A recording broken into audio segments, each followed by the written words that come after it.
Big Hippo Music presents In Country Music We Trust with your host, J.J. Como. We're coming live from Nashville, Tennessee. Today we sit down with the godfather of outlaw country, Mr. Chris Gantry. He's also going to perform live, so stay tuned. You don't want to miss this. Set you up. I first came to town. I stumble in. I'm green as can be. I go to the Commodore Grill and I hear this guy playing, and I'm like, wow, man, it was blowing me away. The lyrics and the original amount, it was just like, it was honest and it was coming out open. And I didn't know who you were at the time. I come up to you and you're very gracious. You shook my hand, and I remember that. A week later goes by. I'm listening to Chris Christopherson's Essentials, and The Pilgrim Chapter 33 comes by. I hear Chris Gantry. I'm like, is this the Chris Gantry that he was talking about? You know, I didn't know. I was ignorant at the time, and we have The Pilgrim right here.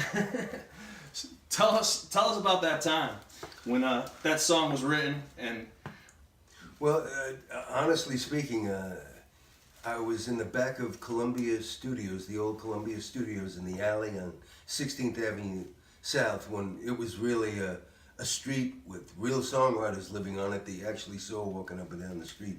And I saw Chris out in the back of Columbia, and at the time we were both working for the same publishing company, Combine Music, and we bumped into each other, and he said, "Hey Chris, man, I was working on the song list, and I think I wrote a song about you." And back then you don't think much about that kind of stuff. Well, anyway, it got recorded about a year later, and when it came out, I was very young then, and I didn't know whether I should be flattered or like a little uptight, because it said a lot of things in the song back in 1968, I think it was, that I didn't know if it made me look like a good guy or a bad guy, because we all want to look like good guys. So it took me some time to process The Pilgrim, even though that was a giant hit for Chris. And as an older guy now, I realized that truthfully and subliminally, he was writing about all of us who were artists, and he was really writing about himself also. We are all partly truth and partly fiction. Like underneath this hat, I'm a totally different guy. Put the hat on, I'm another person.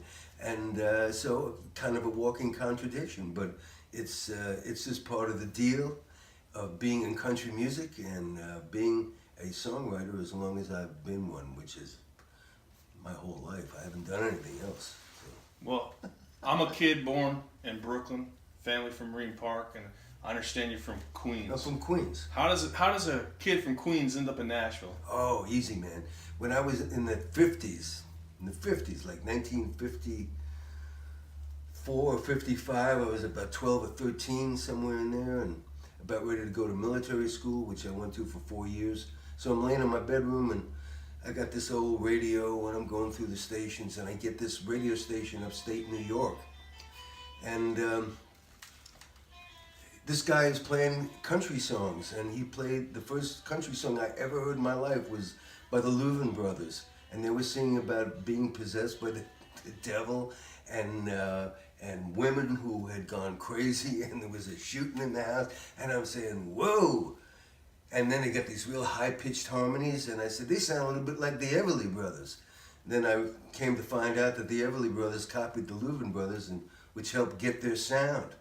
So I said, I think I like that kind of writing, because, as you know, in New York City, I grew up listening to Bing Crosby and Nat King Cole and Frank Sinatra and show music and stuff from the Tropicana down in New York City, and I'd never heard country music.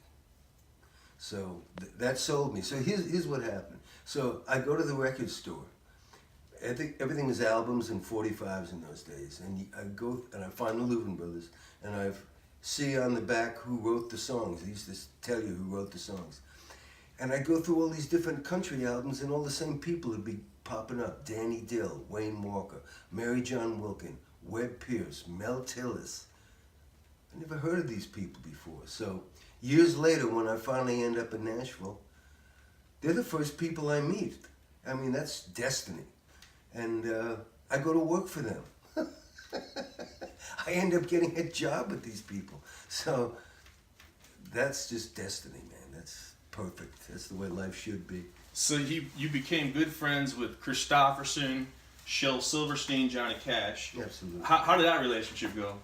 Which one? All three? Let's talk about Shel Silverstein, because to me, my favorite song of all time is A Boy Named Sue. Yeah. Well, Shel was a writer for Playboy magazine. He lived in the Playboy mansion for 11 years. He grew up with Hugh Hefner. They were childhood buddies. So when Shel got out of the army, Hef gave him a job as a roving reporter, and Shel was really a great writer then. But he was also enamored with Hank Williams and Bobby Bare. And he came to Nashville to meet those guys. And he ended up over at Combine Music, where myself and Billy Swan and Chris Gantry and Mickey Newberry and Chet Atkins and all these people were hanging out all the time. And I met Shel. And we became lifelong friends and running buddies right off the bat. We were both Northerners. We were both doing the same thing. And he was multi-talented. It wasn't, he had written The Giving Tree, which sold more books than the Bible. It did, it sold more than the Bible. And That's crazy. yeah, so he was a children's book writer and soon to become a great country music songwriter. Now, in the Hall of Fame, there's an exhibit now for Outlaw Country, and I saw your picture with Shel Silverstein and Chris Christofferson. Yeah. How did it make you feel to get that acknowledgement of the Hall of Fame and being there, you know? Oh yeah, well, I mean, it's part of the legacy and makes me feel good that I'm in there. I'd like to get inducted in there. That would be the cool thing to do. But hey, they got all my memorabilia scattered all over the place, so it's pretty cool. It's going to be up for 3 years. And anybody out there who hasn't seen the Outlaw exhibit, you should make it down to the Country Music Hall of Fame and check it out. It's badass. Now, Chris is working on a project as we speak. Well, yeah, I record for Drag City Records out of Chicago. I had an album come out on Drag City last year of an album I did for Johnny Cash in 1972 that after I recorded the record, John and June went into the studio and listened to it and saw me a couple of days later, and Johnny sidled up to me out there at the House of Cash and said, "Well, Chris, June and I went in last night and listened to your record, and I gotta be honest with you, son, I don't even think the drug people are gonna understand it." So John said that. So when John said that, I really liked what he had to say, because I realized I did what I intended to do, which was to transcend the genre of what was going on back in the 60s. And so here's what happened. It got lost for 40 years. John sold his company, locked up the vaults. That was it. 40 years later, about a year and a half ago, his son John Carter calls me and said, "Chris, I've been looking around the vault. I found all these old tapes of yours sitting here. Let me bring them to you." So he brought me the tapes, and I got them to Peter Cooper at the Country Music Hall of Fame, and he shot them to Jerry DeSica out in Texas, and Jerry went, "Whoa!" and shot them up to Drag City Records, and they said, "Whoa, we're putting this right out." So it just came out. It's called Chris Gantry at the House of Cash. 40-something years later. That is awesome. When is that going to be released? It's already been released. It's released now. Oh yeah. Ah, yeah. That's awesome. So I got a new record coming out on Drag City. And a new record. New record I just did this last June, of all new original, 12 original songs. And what's the title? Nashlantis. And where does that title come from? Well, to me, Nashlantis is a continent that used to exist in this city. when people were free to express themselves without having to worry about who was going to record their songs. Actually, the singers were looking for the writers to help change them. So we were just writing songs and they were recording them.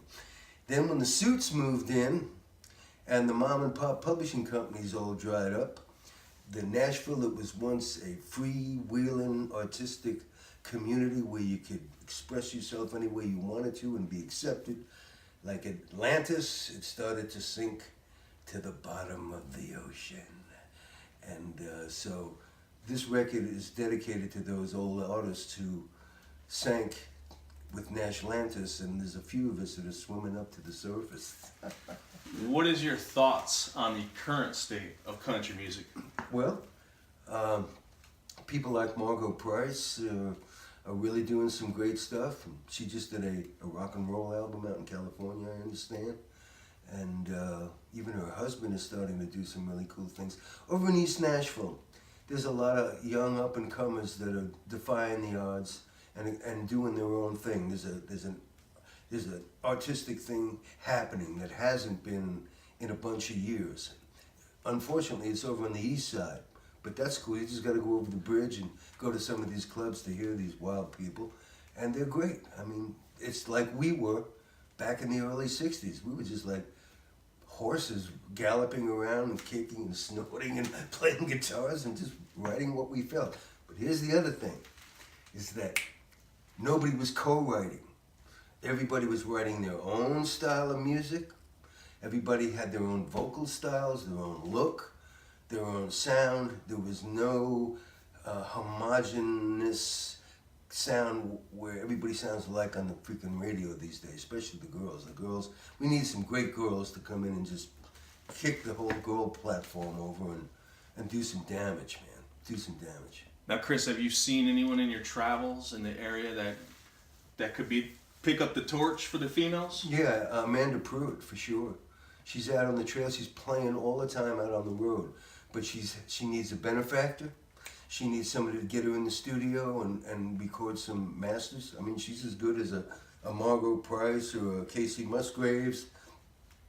And she's dedicated. She just won't sell out. She's total Texas. And she's cool as hell, man. One last question. Yeah. Woodstock. You Yeah. you played at Woodstock. I played by proxy. I got to meet Tim Hardin, who was, I loved Tim Hardin's writing as a young songwriter, and I got to meet him in New York, and he invited me up to Woodstock. I didn't know what was going on, 1969. I drive all the way up to Woodstock, go to his house, and he's there with his band getting ready. I said, what are you doing? He said, well, we have a gig to play at a farm here at the end of the week. We're just getting our band together. And so I said, well, that must be fun. So anyway, we end up flying in a helicopter into Woodstock, and we're flying over like hundreds of thousands of people coming from all directions. And I couldn't believe it. It was the wildest thing.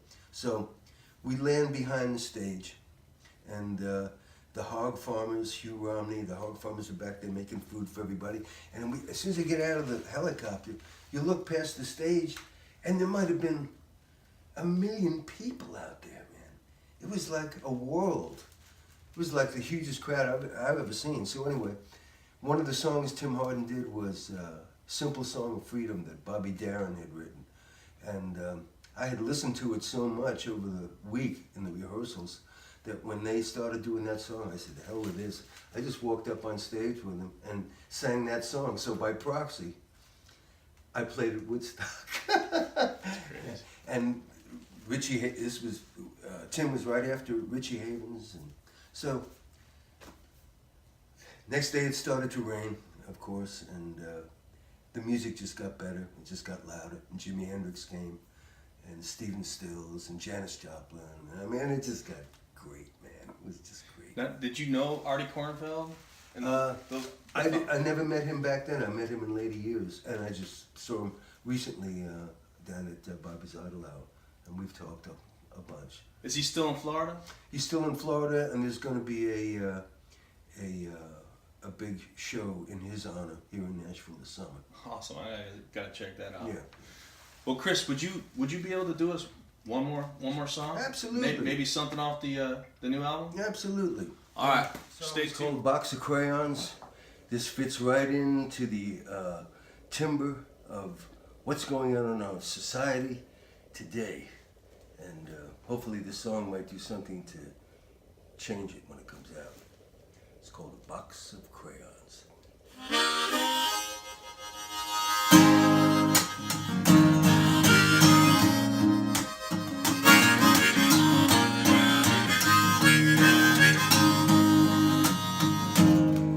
Why imagine a world where everybody was the same? All one color and everybody had the same name. I think God knew just how dull that could be. So we made everything with individuality. Why flowers of all different colors grow side by side. There's brown dogs, black cats, white clouds in a blue sky. Why, it's really kinda sad how we got so confused. Thinking my color's better than yours just ain't the truth. A box of crayons, each color unique. Blending them together is what makes a perfect rainbow complete. A box of crayons, why wouldn't it be great if the world would do the same? Think of all the pretty pictures it could make.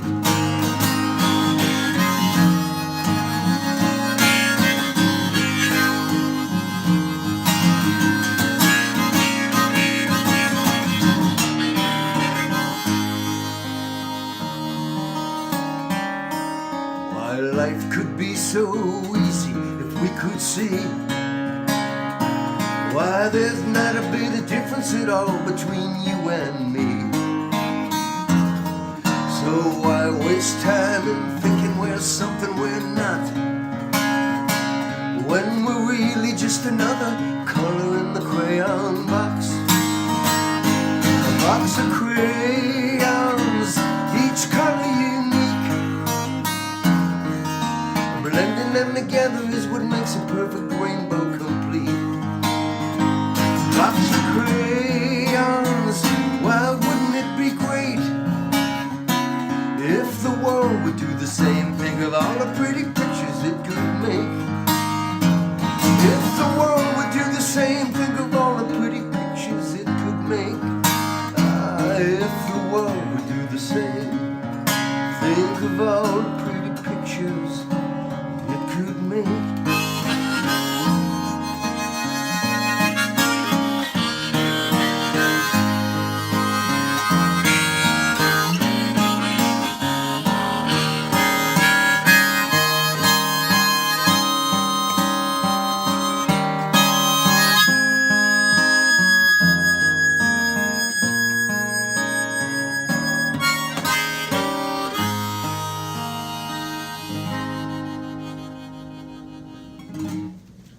Called The Ghost of Music Row.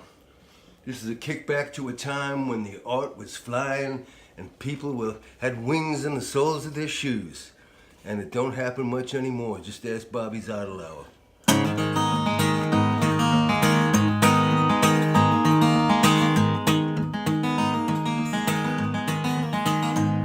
When I was walking down 16th Avenue on Nashville's Music Row, when a thunder and lightning storm came up and the winds began to blow.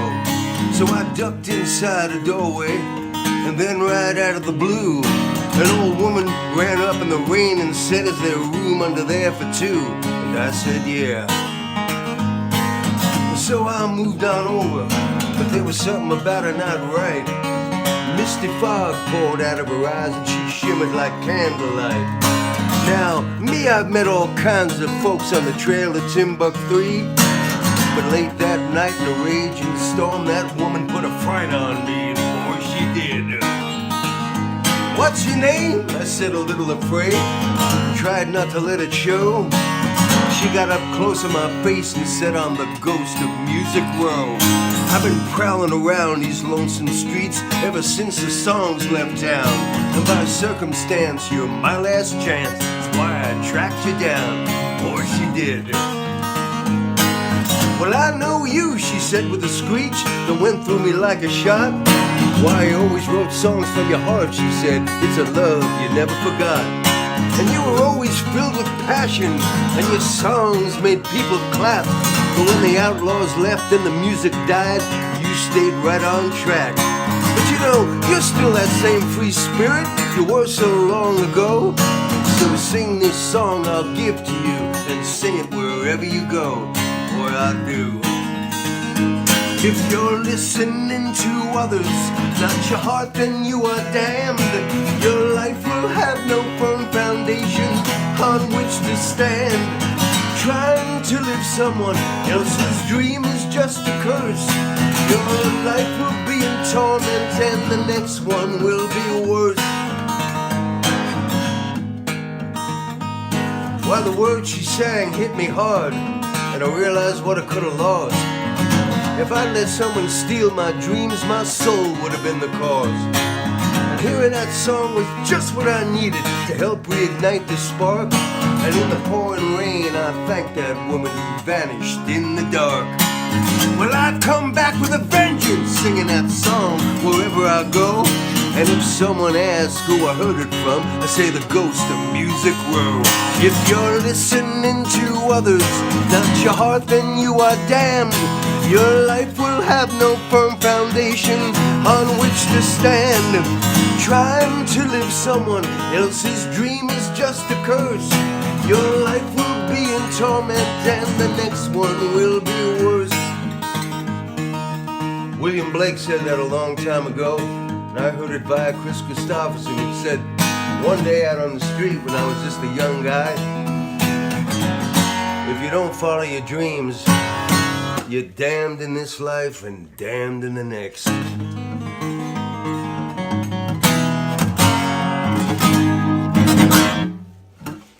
That's it. Thank you for watching In Country Music We Trust. Stay tuned for new episodes every Thursday. And remember, in country music we trust.